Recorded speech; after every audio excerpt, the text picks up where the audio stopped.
Ladies and gentlemen, welcome back to the Blokes podcast. It is Ryan Hassan from the Centre for Healing here, joined as always by Nick Sutherland from Myndfit, and we have an amazing guest on today that we are very, very excited to talk to. It's Catherine Ingram. She is international Dharma teacher with communities in the US, Europe and Australia. Since 1992, she's led Dharma Dialogues, which are public events that encourage the intelligent use of awareness within one's own personal life and in one's community. Catherine also leads numerous silent retreats each year in conjunction with Dharma Dialogues. She's president of Living Dharma, an educational non-profit organisation founded back in 1995. A former journalist specialising in issues of consciousness and activism, which I can't wait to talk about that actually today, because that's come up on the podcast a few times before. Catherine's the author of 2 books of non-fiction, which are published in numerous languages, In the Footsteps of Gandhi, and also Passionate Presence, 7 Qualities of Awakened Awareness, which I know Nico wants to dive deep into today, and also a novel called A Crack in Everything. And also probably the crowning achievement is guest on the Woke Blokes podcast. Catherine, how are you today? Very well, thank you. Very happy to be here with you guys. Oh, fantastic. We're very happy as well. We'll have to update Catherine's Wikipedia page now. Yes, prominently feature it on the first line. We could just leave it as a footnote down the end, perhaps.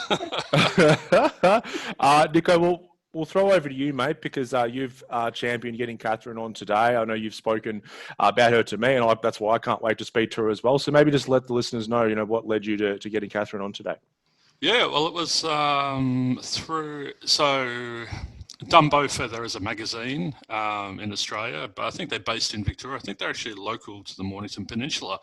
Yeah, and in Melbourne. Yeah. So I'm an hour south of Melbourne, Catherine, on the Mornington Peninsula. And my girlfriend loved the magazine, so I bought her a subscription to Dumbo Feather, and it just became a cool thing for us to read in bed at night. And then I came across an interview with Catherine in there, and I was just, I can't tell you how much it resonated. I was like, oh my God, that's what I do. That's what I do. That's what I talk about. That's what I teach. And it was just like ding, ding, ding.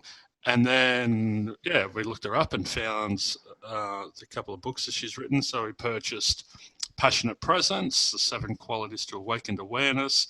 And we started reading that in bed, and my girlfriend's like, this is amazing. So, and then the podcast that Catherine's doing, the Dharma Dialogues and everything, I'm sort of using that as a resource for a lot of my clients. So, it was just a no-brainer, really, to ask, and thankfully Catherine accepted to spend some time with us today. Well, I'm so honored. That's lovely. And I think we'll start off, Catherine, just thinking about the listeners, and we've obviously, when I was reading out kind of your bio, the word Dharma came up a lot. And for those who are listening, a lot will know, but some who won't know, what does that word Dharma mean? Yeah. Traditionally, it's a Sanskrit word. It's used both in Hinduism and in Buddhism. But I've had such a long relationship with the word starting in the early 70s that I have my own translation, which is finding a thread of underlying harmony through whatever circumstance or situation one finds oneself in. Happy life, sad life, difficult moments, frustration, anger, whatever it is, there is a way to move the attention into what I would call a dharmic perspective, or a sort of field of dharmic resonance. That I know there's nothing magical about this. It's nothing esoteric. It's not some steady state either, but just a kind of inclination to finding a more harmonious way of perceiving and experiencing life. I love that. That is beautiful. It kind of ties in, Nick. It feels good just listening to it. I was finding some harmony in myself as I was listening. And traditionally, it is that. It's that it's like there's a kind of intentionality that starts to grow in oneself. So even in really hard moments, and of course, we're looking at what's happening on the world stage, and it brings up every possible kind of emotion, that much of which is hard. And to really go to the place in yourself that I like to say, sit on your mountain seat of freedom, that you're watching the view and you're seeing it from a much more vast perspective. Right. And Catherine, what do you think? I mean, a lot of people are out of harmony at the minute, in disharmony. So what pulls us human beings out of that harmonious state? Well, fear is usually the main culprit. And then on top of fear comes a lot of other qualities that, that rage and bad behavior and separation and violence and so on, and depression and anxiety. But the underlying, I'd say, the underlying driving force, the prime mover, is basic fear, and we're quite encoded with fear as human beings. It's not, it's not foreign to our experience of life. It's partly why we have survived this long. Is that our ancestors, first of all, they were tough. They were a tough lot to have made it through and thread that needle all those centuries, right? You and I and all of us are of really strong stock, even though sometimes we don't feel it, but we actually are. But part of it also is, knowing when to run and when to get out of the way of trouble and of danger and all of those kinds of things. So it's really well encoded in our system, and especially our reptilian brain. But I do see in my own case, and having worked with so many people for so long, you don't need to eradicate fear or even anxiety. I tend to have anxiety, but you can manage it. And so my recommendation always is to simply return to calm as frequently as you can, to keep moving the attention, even when it's crazy and even when you're in complete a moment that you feel that you're not going to be able to endure one more second without screaming. That's the moment to remind yourself in whatever ways you can and whatever tools you might use, right? For some people, they just need to go for a walk, or they need to have a shower, or have a cup of tea, or call a friend, or read something that calms them down, or sit silently and meditate. Sometimes that's very hard to do, though, in the moment of extreme stress. So there are other ways you can mitigate it that are fair game. Use any of them. I think you speak about the ebb and flow, really, of life, and whether that's in nature and within ourselves. Our emotional state does ebb and flow. So just coming back to that sense of stillness and observation, and just not reacting. In my work, I talk about suffering versus unnecessary suffering. And, we are human, we're going to experience suffering to a degree, but it turns into unnecessary suffering where we start compounding it and thinking we shouldn't be feeling this, or have an attachment to, or want to be feeling something else, or an aversion to experiencing whatever we're experiencing. So I love the concepts, Catherine, of just sitting and observing whatever we're feeling, and just having that curiosity about it, and look what my feeling is today. Yeah, exactly. I love just everything you just said, and especially the point about the distinction between suffering and unnecessary suffering. And a lot of what people are suffering is in their imagination. It's they're suffering their own imagination. So understand that piece, and to say, hang on a minute, is this actually for sure happening? Is it going to happen? Or is it happening now? Often the answer to that question is no. Well, it was Seneca that said we suffer more in imagination than in reality. So usually we're more afraid than we are actually hurt, aren't we? Mm-hmm. Yes, right. That's right. Yeah. And I often think, Catherine, that survival mechanism, which is a lot of where that fear comes from that you're speaking about. It's like you said, our ancestors were very tough people, and I completely agree with that. And if you think back hundreds of years, even thousands of years, our physical safety was under threat a lot of the time. That's why we had to be so tough to survive. And now we live in a world where we have that same survival mechanism or fear response, yet where our physical safety isn't under threat. Like, our life might be under threat once, twice, maybe a few times in our entire life. And so now we have this fear mechanism, the survival mechanism, and it's very overactive I suppose, more in defense of our psychological self than our physical self. So instead Yeah. of worrying about that, tiger over there that's going to leap out and attack, or a rival tribe, we're worried about what Jenny at work thinks of us, or whether our girlfriend's messaging someone else on the phone, Yeah, absolutely. That's exactly how there's an imperfect translation of what the actual threat is. So it's not a mastodon about to eat you. It's someone cut you off on the highway. And a lot of that comes down to the ego now, doesn't it? So that's getting a bruised ego, or taking it personally, or being offended, or whatever the case may be. So much of it comes back to that, very sensitive ego state. Absolutely, yes, it does. I call it the me project, and it's this sort of, the constant protection of me, and the aggrandizement of me, and what do I like, what do I don't like, the whole thing, all day long, this running show. And then, of course, if the sense of me becomes offended somehow, it is a big drama in the me project. Totally. I loved in the Vipassana retreat I did, the first one, the 10-day one, and they're just talking about less me, less my, less I, and that just rang through my head so much. And I went and did the CBT, cognitive behavior therapy course, Catherine, and it's heavily founded in Buddhism and Stoicism. And the first thing the guy running it said was, "You're all ignorant, you're all incompetent, you're all mediocre." And that was an amazing experience, because sitting there listening that at the time, it just it didn't trigger anything within me. In fact, I had an explosion of joy and delight. I was like, how wonderful, this is going to be amazing. But I looked around the room and everyone else was in deep suffering because they'd taken it personally. And I spoke to him on the last day and I said, look, I had this experience at the start and I couldn't figure out why.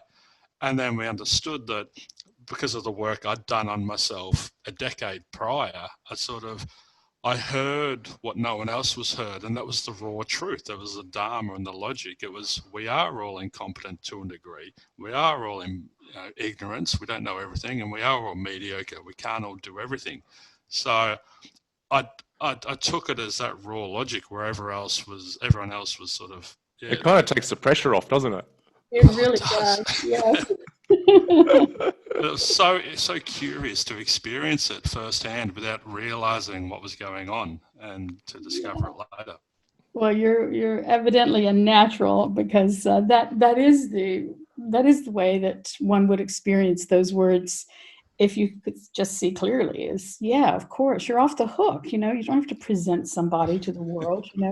And don't we all love people who don't do that, who are just easy, and who are not, not having to defend some position or make themselves seem larger than life. Or, I mean, that kind of behavior becomes rather repellent, really. And when you're with someone who's, just. I'll tell a story, and I think it's in my book. You would have heard it, Nick. Your wife might have read it to you in bed. I have a niece. She's now about 40, but when she was a little girl, she's just been known in our family as an angel, and she's still like that. She's just angelic as a person, and she just came in that way. So she has an older sister who's a tougher character. And so one night we're at the dinner table, all the family was there, and her older sister is saying that there was a fight in the lunchroom that day at school over whose turn it was to be able to sit next to her younger sister, and who happened to be sitting next to me at the dinner table and was very embarrassed by this story. And she leaned into me and she said, "I don't know why. I'm not nobody." She just said it in her she was about 8 years old. Wow. Profound little Buddha sitting next to you. She is, and she always was. I just feel like with her, she doesn't ever have like bitter thoughts or unkind thoughts. She's constantly reframing everything into this sort of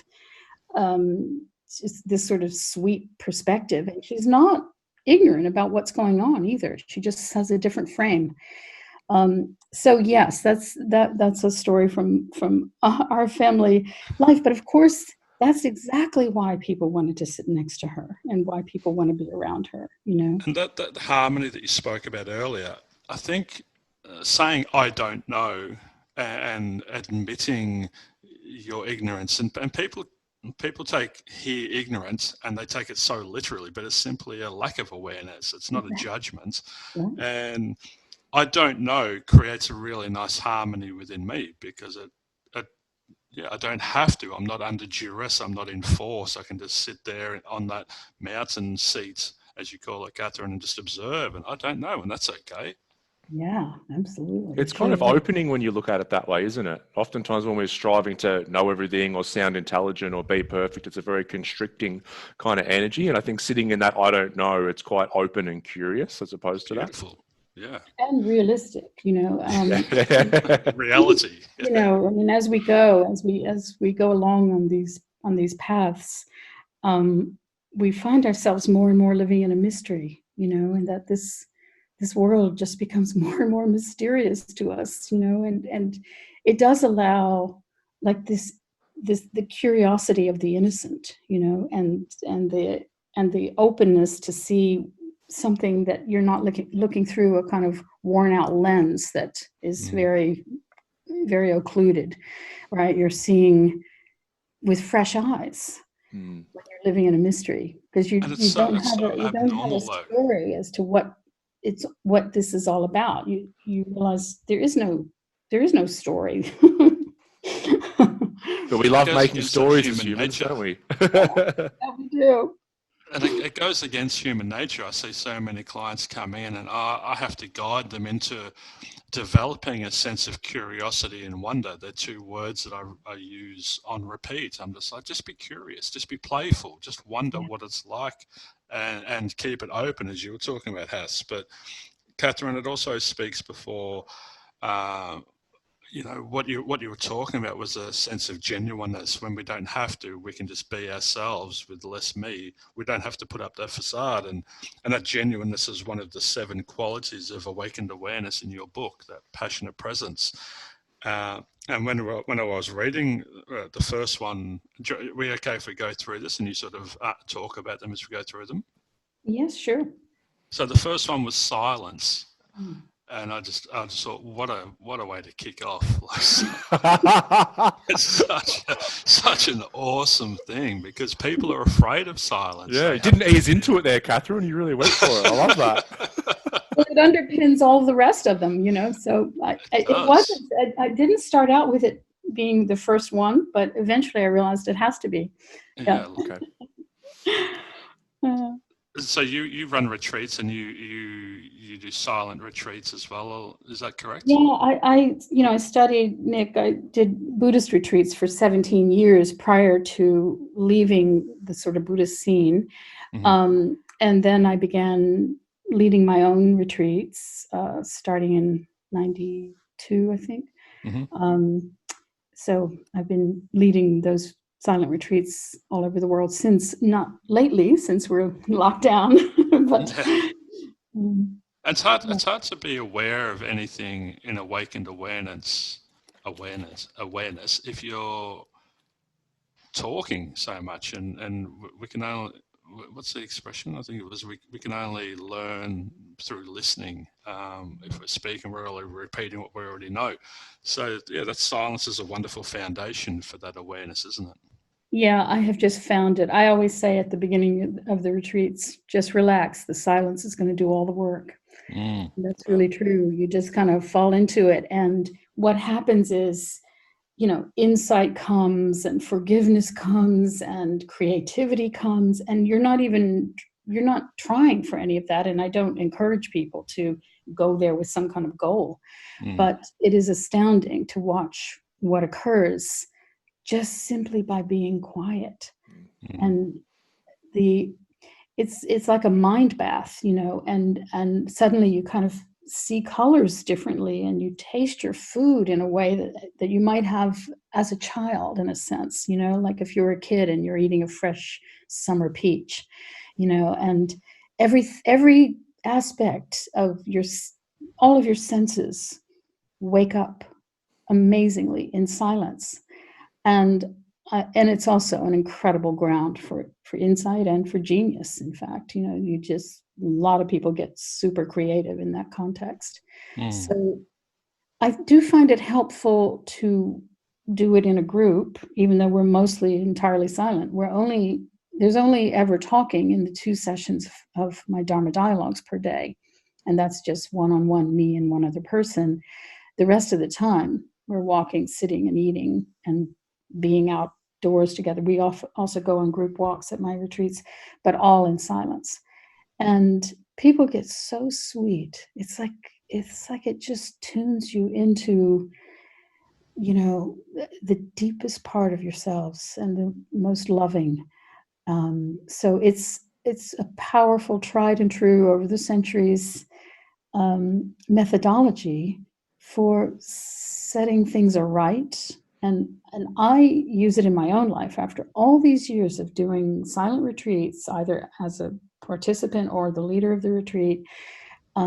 I know that there comes a point in my own life where, let's say, a lot of cookies have been building up, in the system, and that it's time for a clean out, and a silent retreat is what I rely on to kind of get back on track. Ryan and I are big advocates of it. We'd like to disappear for a weekend, don't we, Ryan? We do. Even a week if we can. But yeah, and I think it's something the world really needs right now, because I think that where that creativity and ideas and epiphanies and realizations, that's where they all come from. It's like, where did that idea come from? Well, it came from nothing. It came from silence, and I think we're in a world now where we're so bombarded with information. We're in the information age, and a lot of the clients that I work with at the minute, both genders, especially men, though, are just, that creative side's just getting no expression at all. And the whole 100% of our life is just analytical, do. And there's no time for this creative side to get expression. And a lot of people are running into issues there, because that side of us needs some sort of expression. If it doesn't get it for years at a time, then we tend to run into a lot of issues like anxiety, depression, and related things like that. Absolutely, and we're living in this information glut, as we all know. We're juggling so many details per day, and so yes, there's not much space to just breathe and tune into the senses, as I said. So yes, I think it's ever more important, and it is a pretty handy, medicine for people who are experiencing extreme anxiety. I think retreats right now, of course, in this time of COVID, we can't really do in-person retreats so easily, but for whatever one can manage, whether it's on Zoom or just taking time with a friend or two on their own, is helpful. I don't know about you guys, but my best ideas come from the shower. It's always when I'm in the shower, just quiet and not thinking, that boom, that's cool. Right, you said it before that the world needs more silence, but it really needs the second of the 7 qualities of awakened awareness, and that is tenderness. Tenderness, what a lovely word. Yeah. I that's another thing I have observed with people who do spend more time in a kind of a dharmic frequency, is they become a lot more kind, and they feel things very, very deeply. The empathy quotient goes way up. And that's another part of awareness, really, is when you're very deeply sort of tuned in to your own being, your own system, your own senses, and so on, you pick up cues and you pick up, information from others, and you feel a kind of self unto self, as my teacher used to call it. You feel self unto self, whether you're looking at a bird or a dog or a person or something on the news, even, that produces an inevitable tenderness, not as an idea, but as something that's irresistible in your being. I think you're right, Nick. It's something the world does need. I'm thinking of online, people speaking to each other online or commenting on things, and I'm like, tenderness isn't a word that I would use in that arena right now. Yeah. Another word that doesn't get used much is contentment, right? Oh. Nick's favorite word. Well, it's the definition of, you Google the definition of happiness, and it's to be content. And so it amazes me it's how so many people have an attachment and a desired outcome to be happy, but yet they have no understanding of what happiness is. So there's an expectation that I should be happy. Right. But They usually conflate it with something that needs to be added on. yeah. Right. Well, it's that they I think most people perceive happiness to be getting what they want, or being loved and people saying nice things, or their life going really smoothly. But it's just not reality. So no, it's downstream instead of upstream. It's you float downstream and you experience contentment. yeah, but that tenderness as well, the self of the self. I talk about we can't help anybody else unless we're okay. So if we're stuck in a rip, and metaphorically, and we're in survival mode, we're in fight, flight, we're in the sympathetic nervous system, we're in no capacity to even be aware that someone else is in struggle town, let alone help them and assist them with compassion and empathy and understanding. So I think there's this, I know what Ryan and I talk about is that there needs to be a real focus on developing an emotional self-sufficiency, and that's probably emotional intelligence, but self-awareness, self-regulating. And so when we're okay, we can be kinder, we can be more compassionate, we can be more empathetic, we can give instead of just trying to take all the time. Yeah. I often say that when your own well is full, it then spills over. And so to really understand that it's not a selfish act to make sure that your own system is regulated, as you say, and is clear and calm. That's not a selfish act in the world. It does make you feel better, but it is also a gift to everyone around you. So, yeah. Yeah, and I think there's a lot of us are doing the opposite to that, and that is, trying to give from that well when that well's dry. And when we do that, we start to dip into resentment. And when we resent pretty much everyone, but we even resent the people that we love the most. And that resentment's kind of the opposite to contentedness, So it's like we're going in the wrong direction. Yeah, right. And it's a kind of an unfortunate endless loop that starts to happen. You just get more and more exhausted and more frustrated and more resentful and so on. So yeah, it's really good to and to this point, Ryan, to interrupt these negative states as soon as you can and in any way you can. Like just watch a movie, do anything, just interrupt it and stop the chemistry the chemistry is already kind of going through the system, but at least you're reworking any further chemical dump in your brain that is causing this agitation. Yeah. And so, yeah. We call that a bicep curl for the brain, Catherine. And, what is it called? A bicep curl for the brain, or a mental repetition.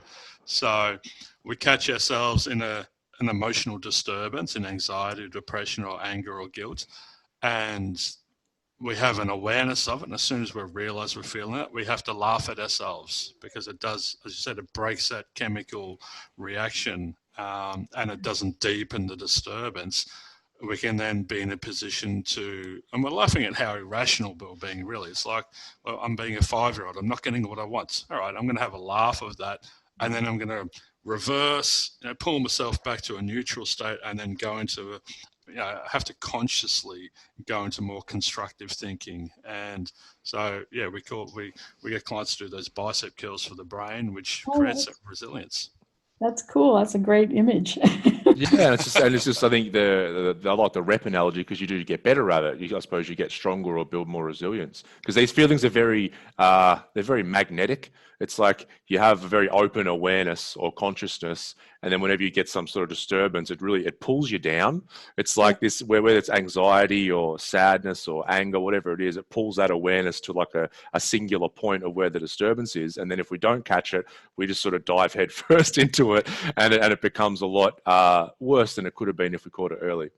Yeah, well, you recondition the same habit, whereas if you interrupt it, you start conditioning a different habit. I call it a habit of freedom, where you're constantly well, not constantly, but often anyway, when those sort of chemicals start running through the body, whatever the first signs of stress are in your system, and you notice it's from some kind of imaginary thing, it's not necessarily that you have to get out of the way of immediate danger, then you start readjusting, and it becomes this toggle that can go on through the day and just becomes more and more habitual. I love that. The habit of freedom. That's good. That's a habit that I want. And neuroplasticity, that's literally going down another neurological path. That's literally rewiring your mind. So the more we do that, the more we're going to experience that state of freedom, because we're changing that. Yeah, instead of a reaction, it's going to be a more mindful response. Yes.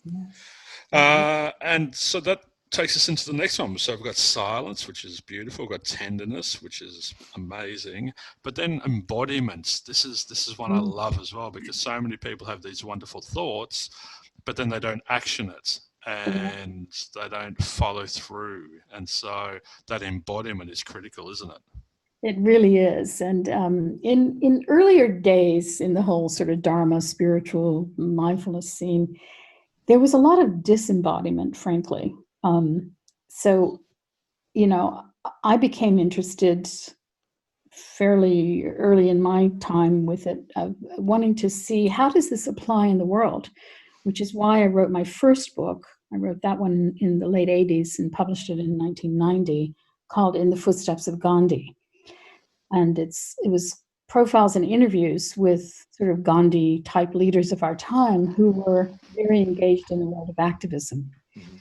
So embodiment to me is both living in your own body, in being awake in your senses, being fully present in those ways, but also embodying yourself in your world, right? Looking around and seeing that you are of this earth and that you're not some sort of disembodied spirit floating around. You're a corporeal creature, and to really celebrate that and to realize that like most of what we call our pleasures are actually experienced through the body, and most of our feelings of connection,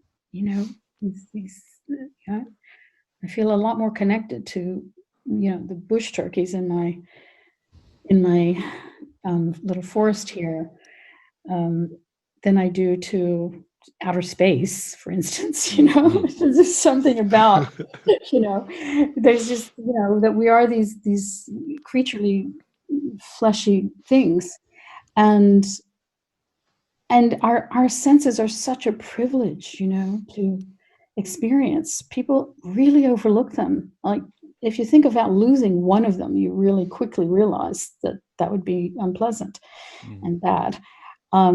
So, you could try to make the best of it, and people do, and they're amazing, of course, but, when you really consider what it would be to not be able to see or hear or touch or, have sensation, taste, and so on, smell. So yeah, embodiment for me is really living on this earth, of this earth, and not trying to be in any kind of transcendence, which I really have no use for. I had little use for it ever, and now I have really a kind of a twitch when I hear that kind of languaging or perspective, because I see it as extremely dangerous, and being disembodied is a way that people justify raping the earth, right? And also that disembodiment, especially in kind of Buddhist or other spiritual circles, you hear the term a lot these days, spiritual bypassing. Is that what that is? Yeah. Yes, that's definitely a component of transcendent. Yeah, it's like people find this, dimension of union or God or whatever you want to call it, and then sort of decide that they'll hang out there whenever things get too tough in the real world, and then we're not engaging with the real world. And it's all these forms of denial, like I say in my book, Passionate Presence. Like saying, oh, it's all perfect, whatever's happening is just all perfect, it's meant to be, it's some greater plan, or it's karma, this one has a cruelty in it, because it's kind of like you see all these people suffering, miserable suffering going on, and you buffer yourself in your own privilege by saying, oh, they're just experiencing their karma. Right. So these kinds of disembodied stories that have this detachment of caring in them, embedded in the philosophy of it, are, I think, quite dangerous and frankly cruel. But I know they're not intended to be cruel, but the effect of them ends up becoming kind of cruel. Whereas, go ahead. Sorry, I was just saying, I watched a documentary on filmsforchange.org the other day called United Natures, and it had another Dumbo interviewee, what was his name? David Holmgren, one of the godfathers of permaculture, and they were talking about how disconnected we are, and we see ourselves outside of nature. And Catherine, I'm not sure if you read a book called The 8 Master Lessons of Nature, but highly recommend it as well. And it's just all about this concept of how humanity sees itself not as a species apart of nature, but we're very disembodied, and they're trying to get a planetary law, a society law, that the earth is a living being and the earth has rights, and I think it's wonderful. Yeah, one of someone I have followed over the years, Derek Jensen, has a book called The Myth of Human Supremacy. And The Myth of Human Supremacy. It's a fantastic title just as a concept.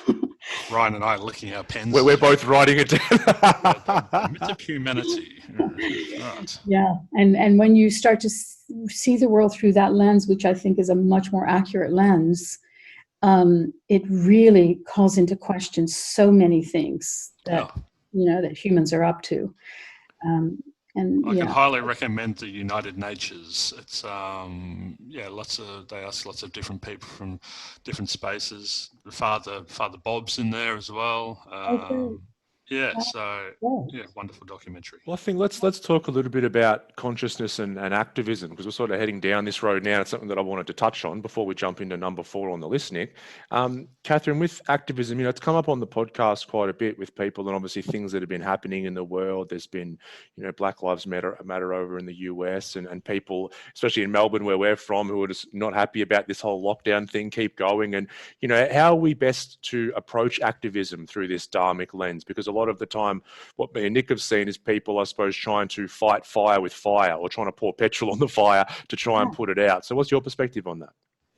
Yeah, I mean, what I've observed over the years, because my journalism specifically focused, as I said, on being around activists, but activists who were kind of immersed in consciousness, but to the degree that people around them were sort of firebrands in anger, and often working for very righteous causes, but angry within those causes, they get burned out. They just get totally flattened, burned out. And you're absolutely right. It's fire with fire. It usually doesn't work out well.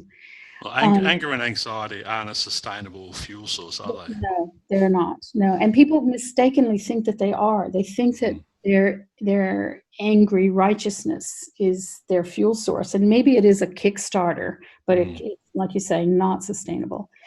So, as for what to do on this, well, let me put it to you in a different way, Catherine. I've got a client. I've got a few scenarios here, and Hassis is going to hopefully present this in a way that we can talk about. So I had a client, and he's very agitated about the state of the world and what's happening, and it's not right. It's not fair. It's not right. And I can hear all these cognitive distortions that he's employing, but we boiled it down to where's that line between sitting back and being passive and trying to affect change. And so how do we find that harmony, I guess that word we can come back to, of and go back to when Tibet was invaded by the Chinese. Like, they're non-violent, so were they just meant to sit back and be run over and be extinguished, or were they meant to stand up and create resistance? So how do we in this day and age find that balance, do you think? Well, I always say that the most beautiful forms of doing flow from being. So first, one is sitting in one's kind of calm space, clear space, quiet space, really listening deeply to what is the greater good in any given circumstance. And then seeing where you're pulled and where you're called. And your own talents will then be naturally used, just as you two are doing this podcast, right? There's certain ways, and in your work, your actual, day jobs, there's a kind of tuning that I would say is necessary for the work to be effective and beautiful and sustainable, not only sustaining. So yeah, I can't necessarily say what specific. Is it more through influencing, a gentle flowing influence, like David Holmgren with his permaculture, the state of the planet, the way we're treating the planet's not sustainable, but he's not demanding that people start being active in permaculture and enforcing it or being angry about it. He's just going about his business and trying to create a gentle flowing ripple effect. I think that's exactly it. You have to move from your own gifts and talents and your own inspirations, right? So it might be that your work or your offering may look like it's only affecting a few people, but maybe one of those people starts flowering and affecting a lot of people. You stop taking any accounting of how much influence you're having. When you do it really from the purest place you can find in yourself, right? Then it will just have its own life, whatever that may be, right? It'll just so go when out. You stop making it about you, it comes back to that me, my, I. It's not the ego involved, and it's not I am offended by this. It's just it's a very natural shift. Yeah, I think it's kind of like how the only I involved would be how can I serve this moment in time from that deepest part of me. It sounds like this guy you're talking about, it's a beautiful example, actually. It's like, here's, instead of trying to fight a problem, I'm just going to create a solution, and I'm going to do that out of the energy of deep respect and love for the planet. And then, so he's inspired by the sounds of it. And when you're inspired, it's like, people gravitate towards you. Like, hey, what's this guy doing? And all of a sudden you've got this community that keeps growing because you're doing it from the right energy source. You become attractive. Those were the kinds of people I interviewed for 12 years. Amazing. Who began, like, Cesar Chavez, for instance, who you may not know of, but he was the founder of the Farm Workers Union in America. And he began by, he and his immigrant friends were all just working the fields in California under incredible oppression by the corporations, basically slave workforces and miserable conditions. And, so many of his friends were suffering that they would gather at his little tiny humble house and sit around the kitchen table and talk about their woes together. And because of this inspiration in himself, and he was one of them, he began coordinating, and he took incredible abuse over the years. And he went on many long fasts inspired by Gandhi, which eventually killed him because one of the long fasts of 40 days kind of shut down in such a way that his health never really recovered. But because of his purity of heart, he built a massive movement in the United States. It changed all the laws in terms of how those farm workers are treated in California and everywhere. So it's those were the people I was interviewing all the time, that, even the Dalai Lama, who, when I first met him, he was not very well known, believe it or not. I met him in the 70s first. And he just wasn't that well known. You could actually go and see him in Bodh Gaya fairly easily. But because of his sweetness and because of the tenderness, the tenderness and the compassion that people felt in coming to know the story of the Tibetans, again, a huge worldwide movement, a pro-Tibet movement has come about. However, to go up against the Chinese, even at the time back then, I mean, the Tibetans were a very sort of rural, culture that had no weapons or anything like that. They couldn't have done anything other than what they did. And ironically, the word got out eventually through the power of the culture that was in exile and who people responded to out of the goodness of their own hearts in understanding the story. So I would say, to answer this question in a very roundabout way here, just offer all of your gifts freely and offer them from the place that you feel is you are in service to the greater good. You're not the leader. You're not the main story. You don't really track whether you're getting enough credit or not. You just keep offering it from that place and then see what happens. Some people's destiny is that a lot happens, especially people who have, who are influencing a lot of people in whatever ways they are. But some people's work is more quiet. So we don't have to sit in full unconditional acceptance. We can accept things, but then with a realization that if we come from a purity, we can affect influence, we can affect change from that pure state rather than, the writing. We can be a Rosa Parks and just sit gently on a backseat of a bus rather than, get 50 of our mates and get drunk and go and flip cars and burn places down. Yeah. And I would even, this is going to be a little bit controversial what I'm about to say, but I would even be cautious about the idea of affecting change. I would just say simpler would be, and more in a kind of contentment way, is move from your own love of your heart and let the chips fall where they may. Yeah, because I suppose if your intention is changed, then you're not accepting part of what's happening. So and you're not in contentedness. And I actually just said that first time when you said, Catherine, before about even us doing the podcast, it's the first time I've seen us as activists, Nick. But we kind of are, right? Because we believe there's, I suppose, the way people perceive mental and emotional health and addiction and these kind of things sort of needs a bit of an update and an upgrade. So our work's a lot around re-educating people what that stuff is. So that's kind of our own type of activism, Nick. We didn't even know it. And good. And we're going to your own service to the greater good, your own very clear service, So we'll continue to sit in that ignorance of not knowing that we're activists. Forget that came to an awareness. Then it won't come from ego.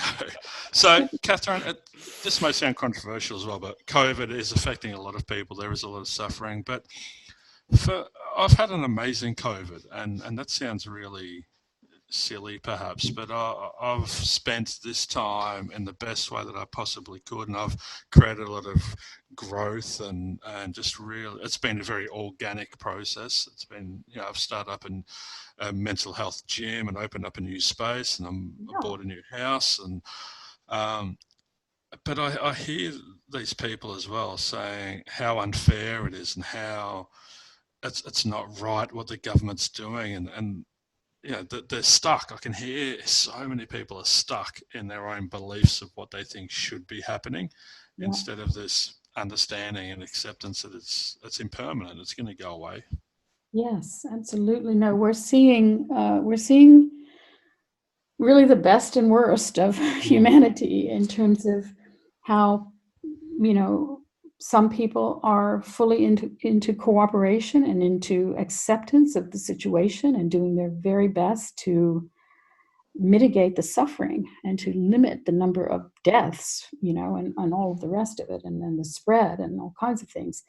And others, again, they're stuck in their me project of how's this affecting me, and I don't like this, and this is an inconvenience, or this is not, and for some people, they have far bigger issues than just being inconvenienced. And I understand that's a different level of difficulty to come to acceptance if you've lost your job or your business or some, your house.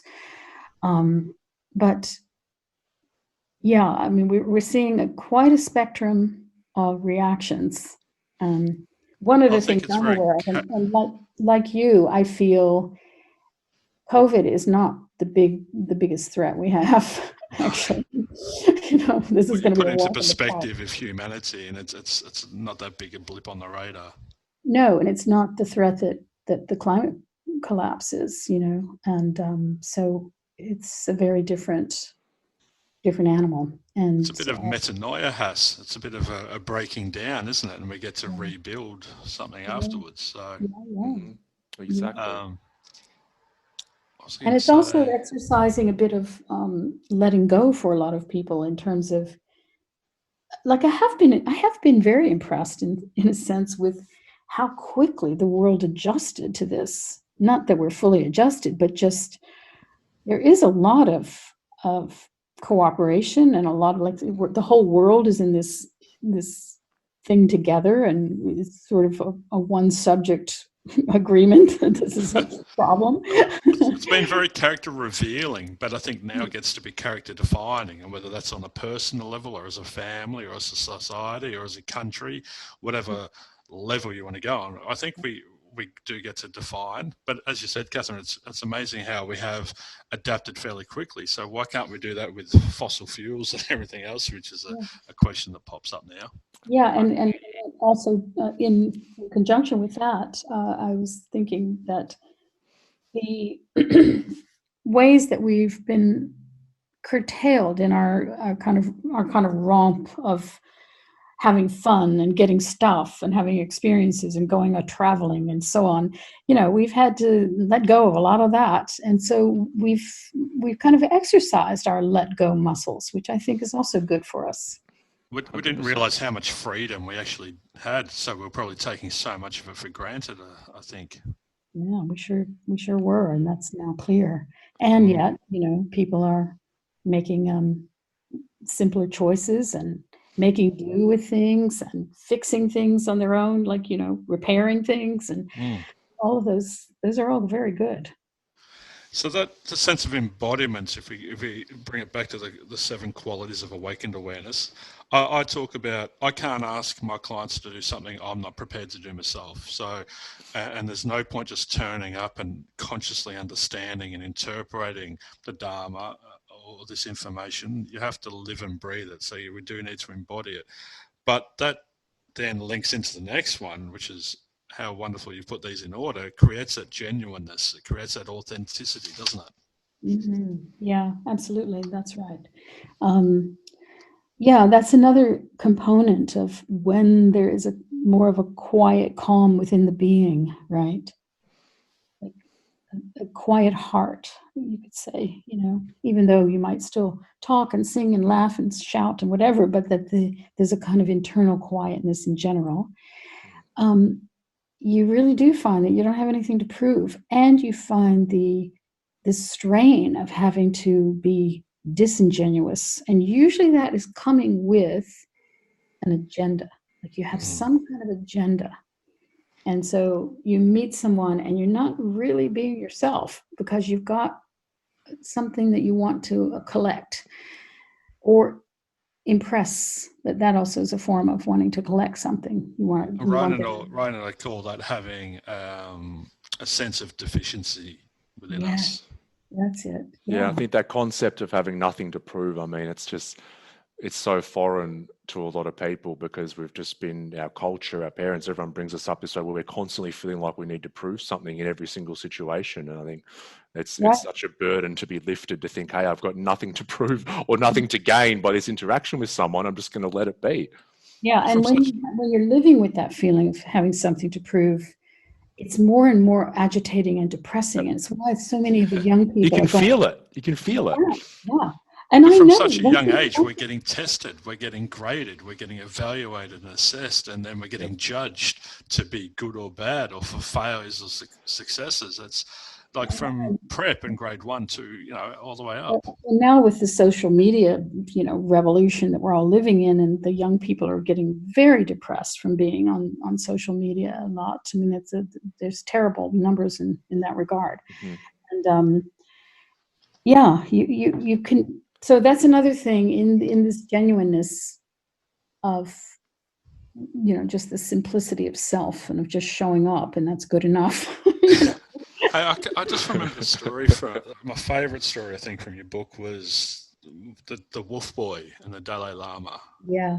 Can you tell us that one, please? Yeah. I was in Bodh Gaya in the 80s, early 80s, one of many trips.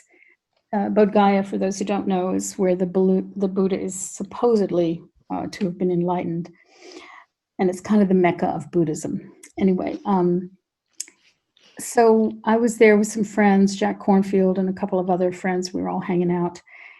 And we began to hear stories of this dog boy that had been found. Oh, look, there's a dog there. Yes, sorry, Dog. Oh. Is that a pit or a staffy or what? She's a Mastiff Cross Bulldog. Okay. And she's afraid of the Polly, she's beautiful. Talk about being tender. Anyway, she embodies tenderness. She's living these 7 qualities. Yes, I really love animals, the other animals. Anyway, so we began hearing stories that this group of sort of social scientists and psychologists were going around the country with this child that had been discovered living among dogs. And it was just unknown how he got there, how long was he with dogs, how did they live? Nothing was known. He was just discovered. And they brought him to Bodh Gaya, and the Dalai Lama asked to meet the child. So we were very lucky to be invited to this quite small gathering. And mostly we were there with the social scientists and the people who were handling the child, you could say. So I went there expecting that my heart was just going to be blown open by seeing this little creature, like by seeing this poor thing that had been so abandoned. But I was kind of shocked when I was actually in the presence of the child, because it was, and I don't think that would be the case today. I was obviously a lot younger in the early 80s. But I was shocked and not feeling a connection necessarily, because it was like watching a very strange creature, like something alien. Like as I said in my book, something like half human and half some other animal. So I'm kind of working with my own feelings in watching this scenario, and the social scientists are all busy telling the Dalai Lama what their program is with the child and how they're working with the child, trying to get him to just learn to eat with his hands and things. And there's no language that the child had. Unclear exactly how old he was, maybe 4 or 5, somewhere that in there, maybe 6. But anyway, I don't remember all the specifics of what they were saying, but they had brought the child over to the Dalai Lama near him. And the Dalai Lama is with one ear listening to them speak, but with the other ear, he's petting the child like you would a dog, like you're petting your dog right now. He's stroking and petting the child. And I could see that the social scientists and the psychologists, they're kind of ignoring that. like, is this okay? Should he be doing this?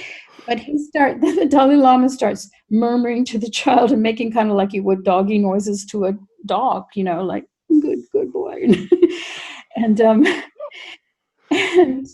it was so dear. And as I called that little section in the book, it's the language of the heart, where you speak to the language someone can hear. You speak the language of understanding for that person, or for the creature, or for the animal, or whatever. And so, yeah, Did the social scientists, didn't they say to the Dalai Lama, don't do that because it's going to enable him to encourage more dog-like behavior? No. The sense was you don't say things like that to the Dalai Lama. But you could see that maybe if they were in a different context, they might have intervened, but they definitely did not dare do that. And so that really kind of exploded my heart, and again torqued some kind of understanding of what real compassion looks like, that even with something very alien, that the Dalai Lama went to the being to being, self unto self. That's where he went with it. Well, once again, and he didn't have an agenda either, did he? He just spoke to the nature of this boy as he presented. He didn't have an expectation that he should use his hands and to eat his food, and Yeah, It's a wonderful story. What a great story. I love that. So what's the next one, Nico? We've got to get through these last three before we jump discernment. Discernment is the next one. So to judge well. Yes, beautiful. I like that. Yeah, again, when you're sitting in your authenticity, when you have nothing to prove, you just see more clearly, right? You just do.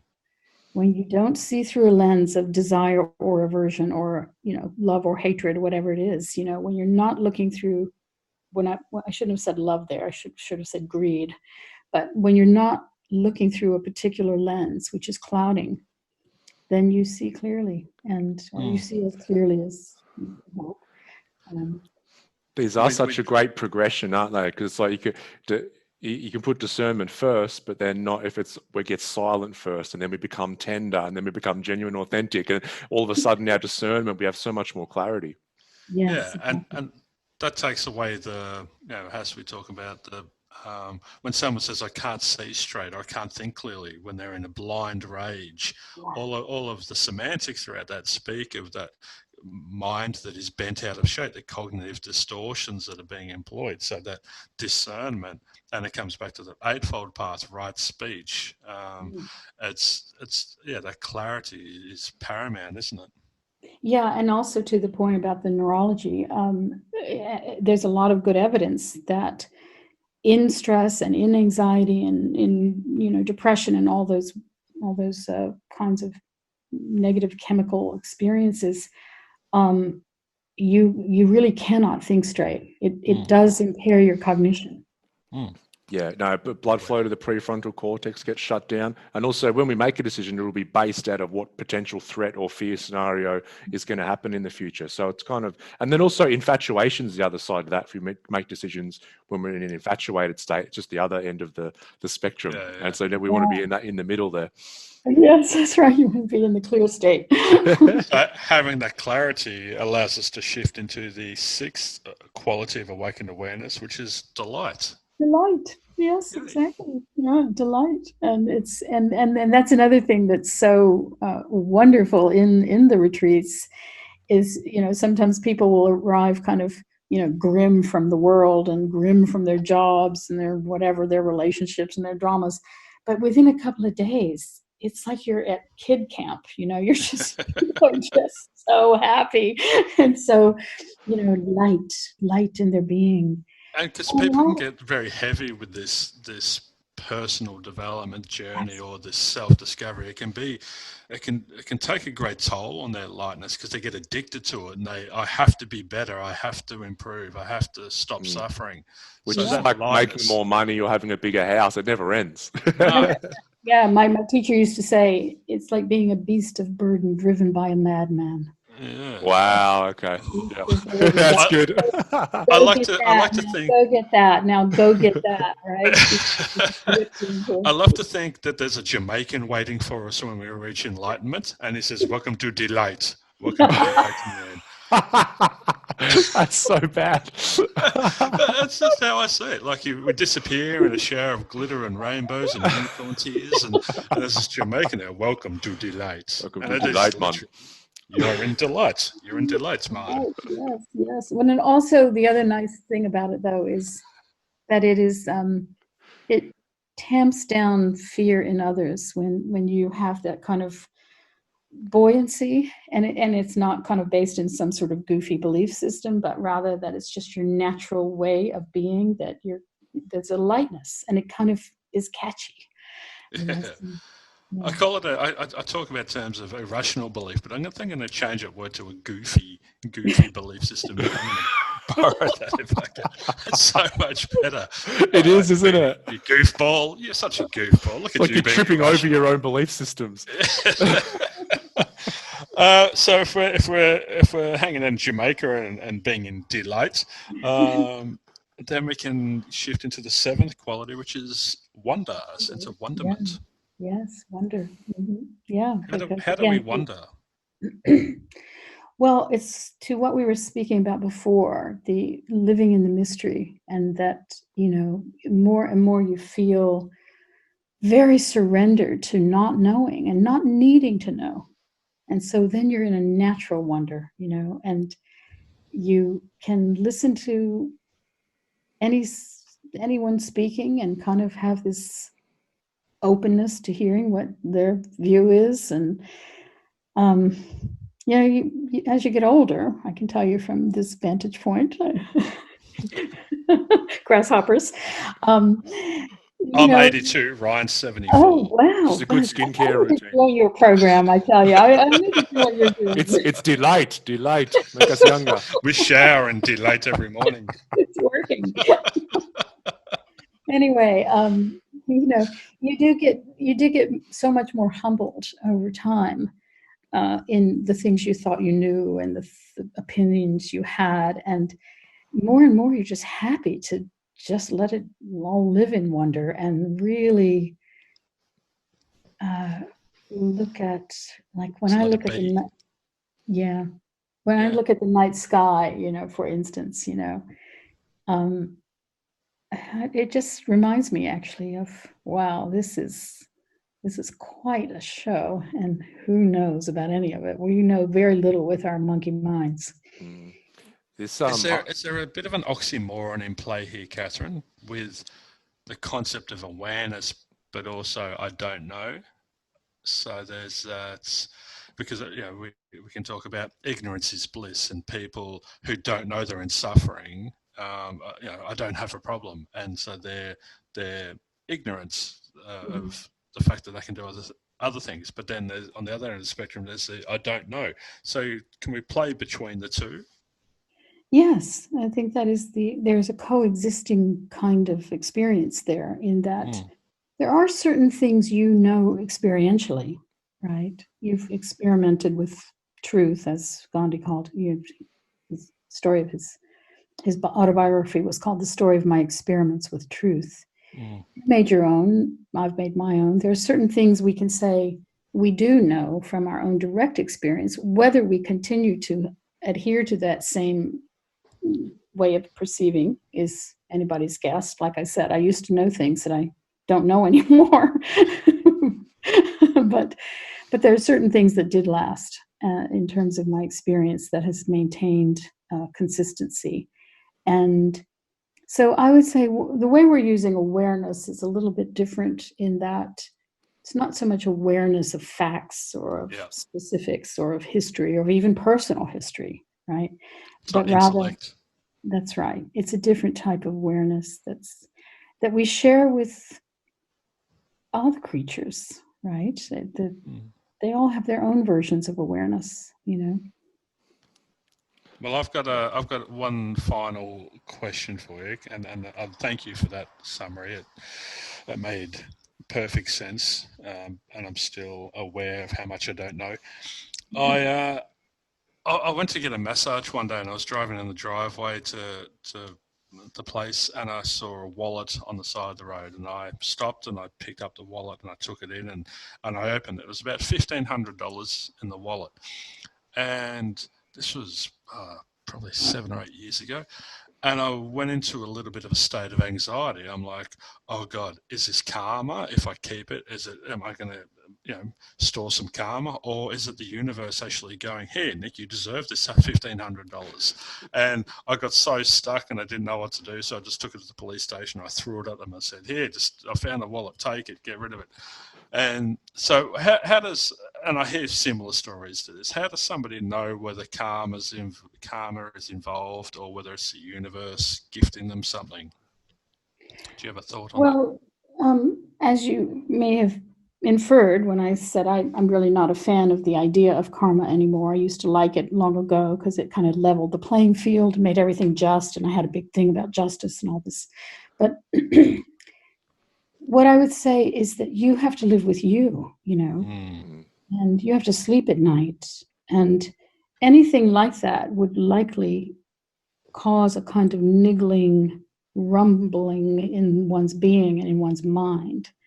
That's what I felt. I thought it was going to be the pea under the mattress. Yes, that's right. And it would be a very expensive $1,500 to have accrued. Exactly. What a good way of putting it. Yeah. Awesome. Catherine, it was an absolute pleasure speaking to you today. I got so much out of this conversation. Really appreciate your time. Where can people who are listening get in touch with some of your work? What's the best place for them to do that? CatherineIngram.com. Easy. Simple is best. Simple is best. But Catherine, you guys are great. It was a really fun interview, and I definitely need to get on your program, given your advanced years and looking as you do. We're going to start bottling Delight, and we'll send you a bottle up to Lennox Heads, no problems. With a little Jamaican flag on it. Perfect. And I'd love to extend an invitation for you when we can travel. If you find yourself in Melbourne, I'd love to have you into Myndfit headquarters. That's my business, and have you do a workshop or a presentation or something. There's lots of people in the area that would love to see you in person and listen to what you have to say. So I would love to do that. And I used to come very frequently to Melbourne until we got locked down. And I was even going to be possibly moving there for part-time. I love that city, and so yes, that's a yes to that. Great. We have a spare room in our new house, so you can crash there when you move down part time. And I'm sure my girlfriend, Honey, if you're listening to this, we have a new housemate, so perfect. It all works well. It's just the flow. It's your Dharma. Pandemic. It's organic.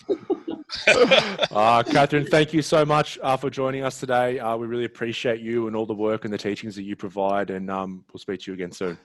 Okay, dear. Thank you. Thank you. Thanks so much. Bye. Take care. Bye.